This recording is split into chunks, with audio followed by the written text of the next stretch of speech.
ခေလေးစားတော့ဘုံဘုံပြာများဒီလားရှင်များဆရာဆရာမများမိဘများနဲ့စင်တော်ဘော့စကူကျောင်းသားကျောင်းသူအားလုံးမင်္ဂလာပါလို့စီဥပနာမနှုတ်ဆက်ပါစေဒီနေ့ဟာအလွန်ဝမ်းမြောက်စရာကောင်းတဲ့နေ့မိဘများပွင့်ပြီးစီယူတခင်ရဲ့အဘူတော်နဲ့အဘောတော်ပွင့်ပြီးယေရမာရိယရဲ့မိဘနှစ်ပါးဒီလောက်ကြီးကျယ်တဲ့ပွင့်မရှိဘူးဆိုတော့ကျွန်တော်တို့ဒီကနေ့နားလည်ကြပါစို့ခရစ်စမတ်ကိုကျင်းပနိုင်ဖို့အတွက်စင်ဂျိုကင်နဲ့အနာတို့ကိုအရေးကျင်းပရတယ်အဲ့ဒါအရေးကြီးတယ်ပြီးတော့စင်ဂျိုကင်နဲ့အနာကမေရိုမာရီယာသူဖျားသခင်ကိုချစ်တတ်တဲ့ယုံကြည်ခြင်းနဲ့ခိုင်မာတဲ့သူပြုစုပြီးတော့ခဲ့သူတို့ရဲ့အိမ်မှာပဲအပြစ်မဲ့တရေယူခြင်းရဲ့အောဘွယ်ရာကြီးရောတဲ့သူမေရိုမာရီယာကိုခေါ်လာတယ်မာရီယာဟာရှင်ဂျောကင်နဲ့ရှင်အာနာတို့ရဲ့မေတ္တာယုံကြည်ခြင်းဘယ်လိုဆိုင်ပြုစုမှုတွေအောက်မှာကြီးပြင်းလာခဲ့တယ်။ဒီအိမ်မှာပဲသူမဟာဖျားရဲ့အတန်ကိုနားထောင်တတ်ဖို့ဘူရရဲ့လူတော်ကိုလိုက်လာတတ်ဖို့တင်ယူခဲ့။အကြောင်းရှင်ဂျောကင်နဲ့ရှင်အာနာတို့ဟာမျိုးဆက်တစ်ဆက်ပြီးတစ်ဆက်ဘုရားခင်ကိုယုံကြည်ခြင်းနဲ့ချစ်မိတာကိုမိသားစုဘဝရဲ့နှွေးထွေးမှုမိသားစုနဲ့အတူလက်ဆင့်ကားလာတဲ့ယုံကြည်ခြင်းကိုဆက်ကြည့်အရေးကြီးတဲ့အစိတ်ပိုင်းတစ်ခုမှသူတို့နေရာယူထားပါတယ်အဲဒီယုံကြည်ခြင်းကိုမေရိုမာရီယာကလက်ခံရရှိတယ်ဖခင်ရဲ့သားတော်ကိုမိမိဝန်တော်မှာပဲခံယူပြီးတော့လောကကြီးအတွက်ကျွန်တော်တို့မွေးဖွားပြီးတယ်ဒါကြောင့်ယုံကြည်ခြင်းကိုတာသမီစီလက်ဆင့်ကမ်းပြီးဖို့မိသားစုဟာဘယ်လောက်အထိပံ့ပိုးရှိတယ်လဲအရေးကြီးတဲ့နေရာဖြစ်တယ်ဆိုတာကျွန်တော်တို့နားလည်ဖို့ဘုရားမင်းကြီးဖရန့်စစ်က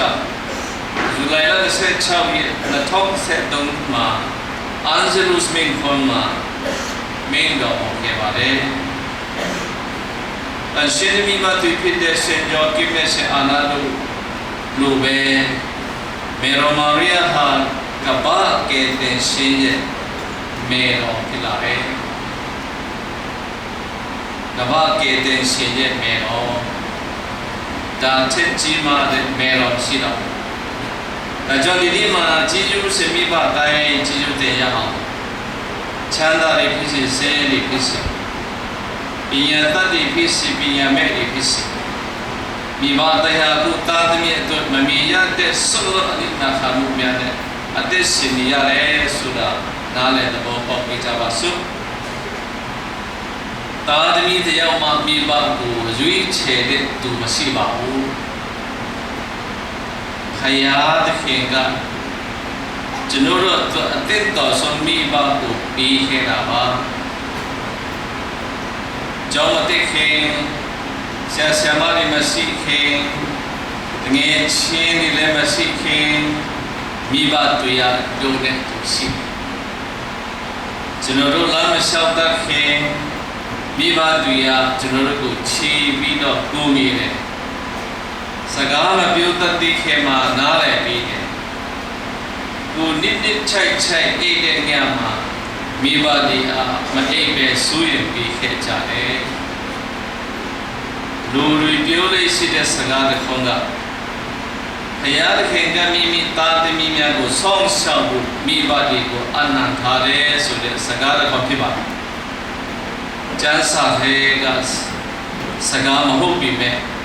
အလွန်တရားမှနဲ့နဲ့အမှန်တရားကိုခေါ်ပြအကြောင်းမိဘတွေဟာသားသမီးတွေအတွက်ဘုရားရဲ့လက်ဘုရားရဲ့အတန်ဘုရားရဲ့မေတ္တာကို ကူစားပြုတဲ့သူဖြစ်တယ်လူငယ်တို့မိဘဒီကူမယူတည်ဘူးဆိုရင်လူငယ်တွေကလည်းမိဘအကောင်ဖြစ်လာမှာမဟုတ်အဲ့ဒါမှတ်ထားကြတကယ်လက်တွေ့ကြတယ်နော်ဆရာတော်ကိုလည်းအသိချေမှနားလဲတာမိဘဒီကူမလေးစားမယူတည်တဲ့တာသမီတွေကတော့မိဘအကောင်မဖြစ်နိုင်ဘူးဒါကြောင့်ငယ်ငယ်တုန်းကကျွန်တော်တို့ကိုပြောဆိုဆုံးမတဲ့မိဘတွေကကျွန်တော်တို့ကိုမချစ်ဖို့လို့ထင်တယ်ထင်လေအသက်ကြီးလာမှမိဘရဲ့အနိနာခံမှုကိုနားလည်လာကြတယ်ဒါကြောင့်မိဘရဲ့မိသားကအရာအလုံးပြီးတဲ့အရာအလုံးပြီးတော့ဘာမှပြန်မတောင်းတဲ့အနိနာခံတဲ့မိသားလို့ခေါ်ရတယ်ကျောင်းသာသမီတွေကျောင်းပြနိုင်ဘူးအဝတ်အစားတိတိကိုမဝေပဲနေကြတယ်သာသမီတွေဘိုင်ဝဖို့အမေကကိုယ်တိုင်ရှော့စားနေရတယ်သာသမီတွေပြန်တင်ပြီးဖို့နေဖို့မိုးရမဆောင်အလုံးလုံးနေတဲ့ဖခင်တွေရှိတယ်သာသမီတွေကတခါအဆူခံရရင်မှတ်မိကြတယ်ဒါပေမဲ့မိဘတွေကသာသမီအတွက်ဆူရင်တဲ့မြတ်ပေါင်းများစွာကိုတတိမရကြဘူးလူငယ်တဲ့အဲ့လိုပြောတခြားနေရာတော့မှတ်ဉာဏ်ကောင်းပြီးတော့ဒီနေရာမှာမှတ်ဉာဏ်တင်ပေါင်းချင်တယ်လီဖုန်းတွေကိုကောင်းလားမကောင်းလားဘာဖြစ်လဲဆိုတော့နားလေဒါပေမဲ့မိဘနှစ်ပါးရဲ့မိတာကိုတော့နားမလည်နိုင်တဲ့သာသမီတွေများစွာရှိတယ်ကျူးစားကြရအောင်ကျွန်တော်တို့ခရစ်ယာန်များအတွက်ဘုရားသခင်ရဲ့စတုထပြည့်ညတ်တော်တော့မိဘတော်ဇုတိချင်းကိုပြုလို့ဖွင့်မြောက်ရကြအခန်းကြီး30အခန်းငယ်7ဇုတိလေးစားရဆိုတာချူတာတဲ့စကားပြောနားထောင်ပြီးကိုငီစုတောင်းပြီးအသက်ကြီးလာတဲ့အခါပြန်လည်ပြီးတော့ပြုစုဆောင်ဆောက်ခြင်းကိုဆိုလိုပါတယ်အဲ့ဒါကြောင့်ဒီမြန်မာလူမျိုးတွေမှာမိဘကြီးကျိုးမြဲမှုဆိုတဲ့စုရတကားရှိတယ်ဒီစကားကတော့ဘာကိုဆိုလိုတာလဲမိဘသူရဲ့ကြီးကျိုးဟာမြဲမှုတော်လို့ကြီးပြီးတော့မြင်မာပါတယ်ဆိုတဲ့အဓိပ္ပာယ်ပေါက်တယ်လို့ဆရာတော်အနေနဲ့တွတ်ဆမိပါတကယ်လည်းမိဘတွေကသာသမီတွေကိုဤလောကထဲမှာမွေးဖွားတန်းဆင်ပေးခဲ့ပါငယ်စဉ်ကစားပြီးတော့ကျွေးမွေးပြုစုတယ်ပညာသင်နိုင်အောင်ကြိုးစားပေးခဲ့တယ်လူတော်လူကောင်းဖြစ်လာအောင်ဆုံးမတော်တင်ပေးခဲ့တယ်သာသမီတွေအောင်မြင်မှုကိုယ်တိုင်အခက်အခဲတွေကိုတိတ်တိတ်ဆိတ်ဆိတ်ခံယူပြီးအနိနာခံကြဒါကြောင့်မိဘတို့ရဲ့ကြည်ညိုဟာဘာနဲ့မှတိုင်းတာလို့မရတယ်လို့ဘာနဲ့မှအစားထိုးလို့မရဘူးအဲ့ဒါဒီမှာရှိတဲ့ကျောင်းသူကျောင်းသားတွေတော့မိဘတဲ့ဘယ်လောက်ဒုက္ခခံမလဲဒီမှာသားသမီးတွေဒီကျောင်းတွေထားနိုင်ဖို့ဆိုတာတော့ကိုအနိနာခါရတယ်နော်ကလေးလေးဒီမှာတော့အသိငယ်လေးဆိုပြီးမြဲဒီလူငယ်မောင်မယ်တွေကကွန်ပျူတာတအားကျွမ်းတယ်အကုန်လုံးတပတ်အကြောင်းလောကအကြောင်းအကုန်လုံးသိဒါပေမဲ့ဘုရားရဲ့အကြောင်းသိဖို့လိုလိမ့်မယ်ဒီလိုတယ်လီဖုန်းထဲမှာဥလောကအကြောင်းတွေအကြောင်းထည့်ထားတာကောင်းတယ်တမန်ကျမ်းစာနဲ့ဒီလိုပြောမလဲ him ဆိုလိုက်အတင်းတော်ရဲ့တခြင်းတွေထည့်ထားကြပြန်ဖတ်ကြအချင်းတွေလည်းစုကြဆရာတော်တတိယဘူးလေမိမြို့ရောက်ခါစားတော့ကိုအိမ်တရိယာလေအိမ်တရိယာတိုင်းဘာတရိယာလဲဆိုတော့ မိဘပဲအိမ်ဆိုတာထက်အိမ်ထဲမှာရှိတဲ့မိဘကိုတအားတတိယလို့ဖြစ်ပါတယ်။ဒါကြောင့်မိဘကြီးစုမြင်မှုဆိုတဲ့မြန်မာစုစကားနဲ့မိဘတော်စုတည်ချင်းပြုလို့ဆိုတဲ့ဘုရားသခင်ရဲ့ပြည့်ညတ်တော်ဟာတတော်လည်းဖြစ်ပါတယ်။နှစ်ခုစလုံးကကျွန်တော်တို့ရဲ့မိဘတွေကိုတည်တတ်ပြီးယုံကြည်လေးစားတတ်ဖို့သာသမီများဖြစ်စေခြင်းနဲ့ဒီကနေ့သာသမီကောင်းမှဖြစ်လို့ဆိုရင်တော့မိဘကောင်းဖြစ်နိုင်ဖို့တော့မြို့လေးချစ်တာနည်းနည်းနေပါဒါကြောင့်ကျွန်တော်တို့ဗာလဲဆိုတော့တတိထားရမှာတော့ဒီကနေ့ဒီအချိန်မှာပုဂ္ဂိုလ်ကိုချီတဲ့လက်တွေဟာတဏှိချရင်ကိုကပြန်တွေးပြရမယ်လက်တွေဖြစ်လာတယ်မေအမေကသူ့ရင်ခွန်ထဲမှာပိုက်ထားတယ်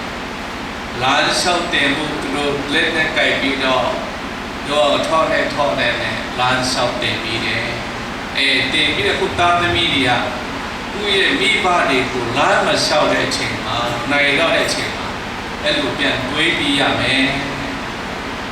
တတိထားတော့မိဘရှိပြီးတဲ့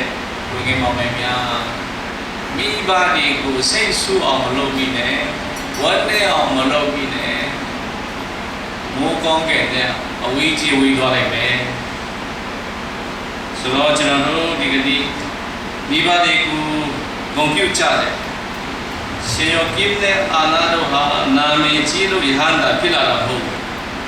တန်ရှင်းတဲ့မိသားစုတည်ဆောက်ကြလို့ယဟန္တာဖြစ်လာတယ်သာသမီတွေကမိဘပြောတာထက်မိဘလုပ်တာကိုပူပြီးတော့တင်ယူကြတယ်မိဘဆုတောင်းရင်သာသမီတွေဆုတောင်းတတ်ပါတယ်မိဘခေါ်လို့လာရင်သာသမီလည်းခေါ်လို့တတ်တယ်မိဘဇူတာရင်သာသမီလည်း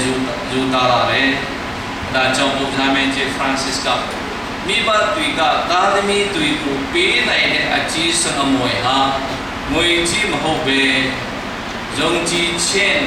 မေတ္တာနဲ့စာနာမှုကောင်းပဲဖြစ်တယ်လို့သူအသစ်စင်တော်ကမကြာခဏအားပေးစကားပြောခဲ့ပါအဆွေစင်ဒေါမစကိုကျောင်းသူကျောင်းသားပေါ်လို့ပညာရေးဆိုတာအမတ်ကောင်းရတစ်ခုတည်းမဟုတ်ပညာသင်တယ်ဆိုတော့လူတော်လူကောင်းဖြစ်လာဘူးစင်စဘောစုကလူငယ်တွေကိုခရစ်ယာန်ကောင်းနိုင်ငံသားကောင်းဖြစ်စီချင်တယ်စာမီးပွဲအမတ်ဒီကိုတနည်းလူတွေကမိသွားတယ်ဒါပေမဲ့ကိုယ့်ရဲ့ချင်းစာရိတ္တကိုလူတွေရမယ်တတိယအောင်မယ်ဒီကနေ့ငါဟာမိဘဒီအတွက်ဘုံလူရတဲ့တာသမီတယောက်ဖြစ်ရဲ့လားမိဘကိုကြည်ယူတင်မှုတတိယရဲ့လားမိဘတွေကိုကူညီရဲ့လားလို့ကျွန်တော်တို့ကိုပြန်မေးမြန်းရတယ်အတိတ်ငယ်လေးနဲ့မိဘတွေကိုစော်ကားတဲ့အလူငယ်လေးတွေရှိတယ်နော်အဲ့ဒါတိတ်မဟုတ်ချင်အခါတလေမိဘတွေအလူချင်းဆုံးလက်ဆောင်ကပစ္စည်းဥစ္စာမဟုတ်ဘူး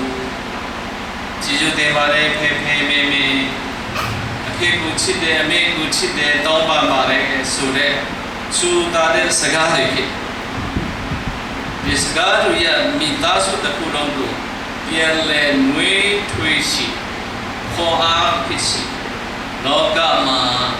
ဘုရားရဲ့နိုင်ငံတို့တည်နိုင်ဖို့ခေါ်အားဖြစ်တယ်မိသားစုတော်ဖြစ်နိုင်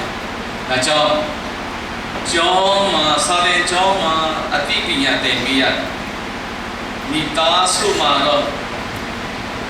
အဖေနဲ့အမေကဘဝသင်ခန်းစာသင်ပေးတယ်ကျောင်းမှာတော့သင်ချတဲ့အင်္ဂလိပ်စာတွေသင်ပေးမှာမိသားစုမှာတော့မေတ္တာတရားကိုသင်ပေးတယ်ကျောင်းမှာတော့သိပ္ပံပညာဝိညာဉ်ပညာတွေသင်ပေးကြမှာမိသားစုကတော့ကုချင်တရားသင်ပေးပါလေဒါကြောင့်ကျောင်းနဲ့မိသားစုလက်တွဲတဲ့အခါ သားသမီးတွေရလူတော်လူကောင်းဖြစ်လာကြနိုင်တယ်ဖြစ်လာနိုင်တယ်အဲ့ဒါမှထားကြ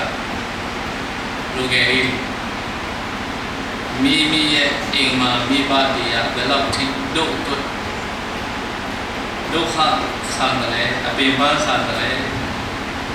စဉ်းစားရအကြောင်းချစ်ခင်လေးစားတဲ့